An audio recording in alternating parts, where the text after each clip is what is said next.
Nighttime is a blessing. Nighttime begins to dim the lights and sleep begins to descend on us, slowing our bodies down to experience rest and refreshing. There are times when sleep seems like an enemy and trouble comes under the cover of darkness. Instead of resting, we become restless, robbed of sleep, and cloaked with the spirit of heaviness, anxious for the light of a new day. In Job 7:4, he says, "When I lie down and think, when will it be morning? But the night drags on. I toss until dawn. Sometimes the night is just too long." David speaks of the terror by night in Psalms 91. We start to realize that there's something terrible about the dark, even as children. That's why we need night lights as children, because of the terror of night, when the shadows play tricks on us. We turn on porch lights as adults, so that no one will play tricks on us in the dark. That dark which, even as adults, can threaten our security and confidence. We're not supposed to be afraid of the dark as adults. But when the lights go out and we can't see, the dark reaches out and touches us with a sense of uncertainty.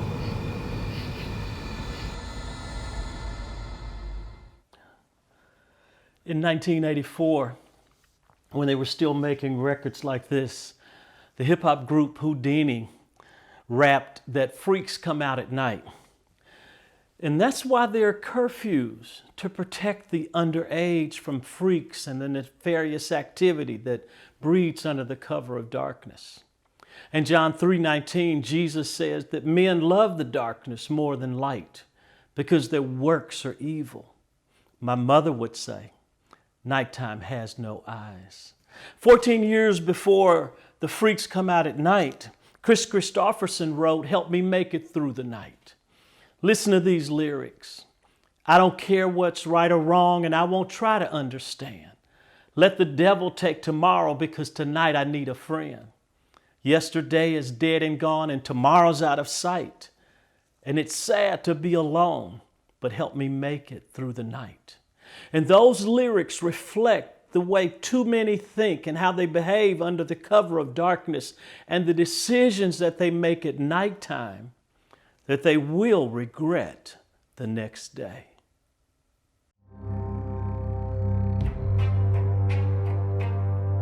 Have you noticed that sickness is always worse at night? And it's not just the infirmities of the body, it's the pain of loneliness and the emptiness of the dark. And in the darkness of night, more people die.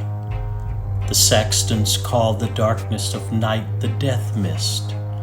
And as a pastor, one of the most disturbing things is to receive a phone call in the middle of the night. Night is when we tend to hurt ourselves. In the darkness, we stub our toe. Restlessness drives us to do things like overeat.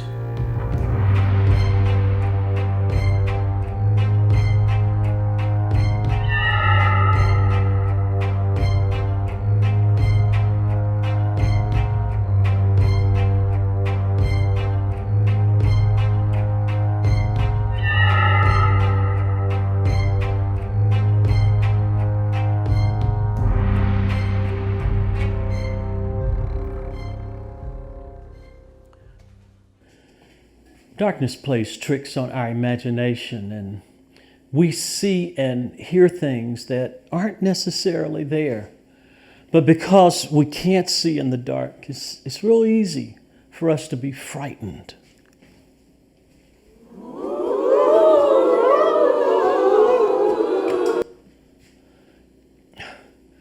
We hear sounds that startle us, like It's cancerous. We have to let you go. There was an accident. This marriage is over. We lost all of your retirement money. There was another miscarriage. We found a spot on the x-ray. Your house is going into foreclosure. Your mother didn't make it. You tested positive. Your child. These sounds don't just send us into a dark place. When night comes and sleep refuses us, the darkness amplifies the shock and the disbelief. These sounds replay over and over in our mind, dancing with our imagination, making whatever we're facing worse than it really is. In this long night of the soul, our rest is stolen.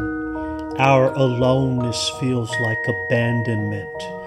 Our faith is weakened by fear. Where is God in our darkness?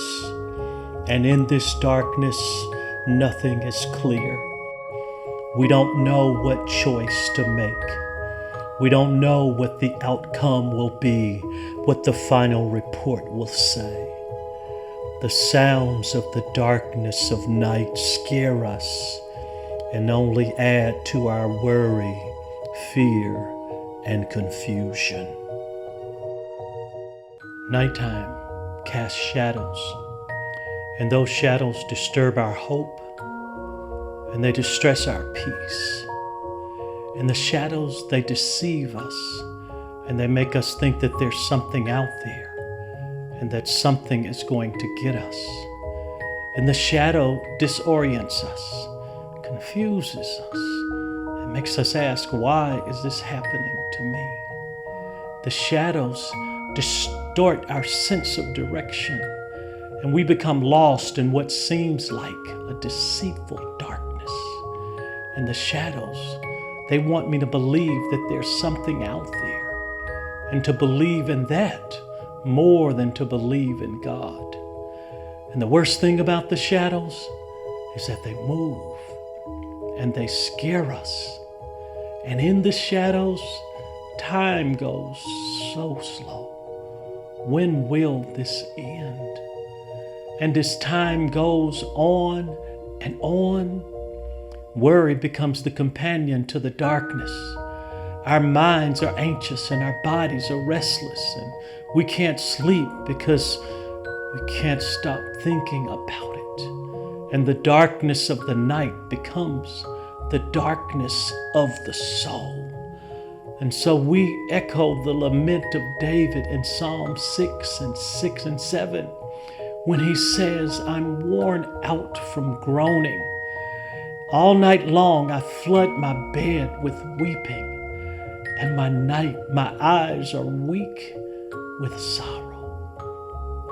Yeah, everybody experiences nighttime, but sometimes it's just too long.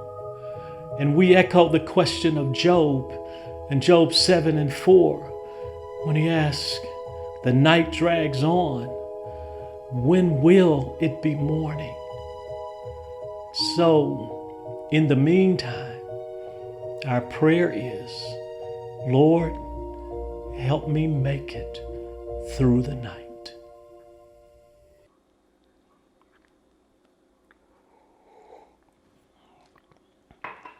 As believers, we don't have to be afraid of the dark and the shadows, because we're not alone in the darkness. Remember what David said in that familiar refrain? Yea, though I walk through the valley of the shadow of death, I will fear no evil because you are with me. So even though you may not see him in the darkness, our Father is with us. And like a parent, they're there, but just outside of the child's view. And as believers, on those restless nights, we must learn to rest in this, that our protector neither slumbers nor sleeps, and that our God works the same at night as he does in the day. Psalms 139:12 tells us that the darkness is not dark to you. To you, the night shines as bright as the day. Darkness and light are the same to you. So we may be lost because of the things that brought darkness into our lives. But in the darkness, I have a compass for my soul. And when I trust the compass rather than my feelings or my fears, which disorient me, I won't make bad decisions in the dark. And when I let his word be my compass, I can walk in the way, even when I can't see the way. And when I walk with the word as my guide, Psalms 119 and 105 promises me that his word will be a lamp to my feet and a light to my path. Some nights may be very difficult and dark, but it doesn't matter how dark it gets. Nighttime doesn't last forever. And with every encounter with the night, there's always the promise of tomorrow. So learn to wait patiently on the Lord. Remember what Isaiah says, "They that wait on the Lord shall renew their strength." And then David adds that weeping may endure for a night, but joy comes in the morning. So night happens to us all. But just because it's nighttime doesn't mean that the sun is not shining. Many times what's really happened is just that the circumstances have put our life in a rotation and the sun is not shining directly on our face.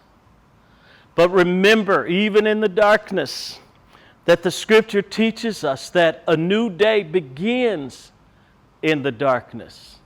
Remember in Genesis it says the evening and the morning were the first day. So your night has been so long, well, maybe it's because you're about to enter into a brand new day. And so even in the long night, be patient, because there is the promise that the sun is going to rise like it always does. So until the SUN comes up, the SON still rises and reigns.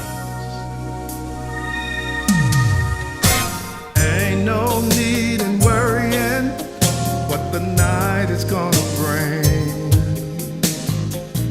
It'll be all over in the morning.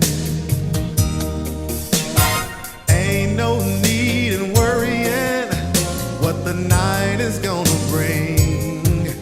Oh, it'll be all over in the morning. There's a fear of nightfalls when darkness comes and covers all the day. Hey, oh, sometimes we feel pain, but there are things that we can change.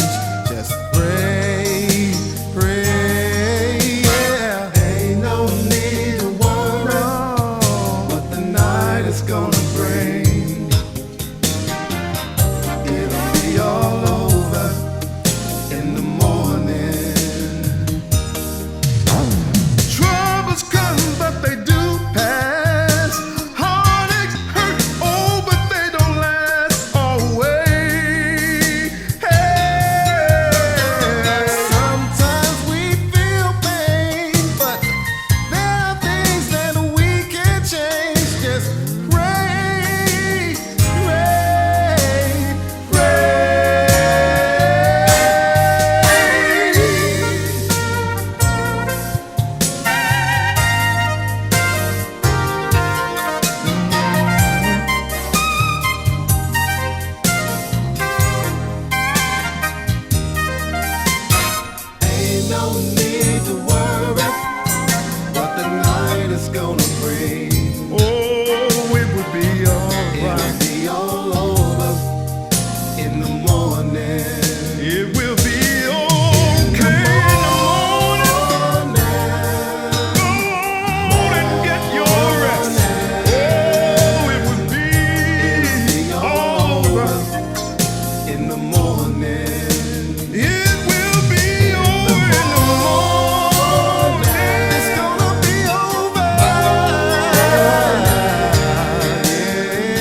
God, He will make a way. Come on, it'll be all over in the morning.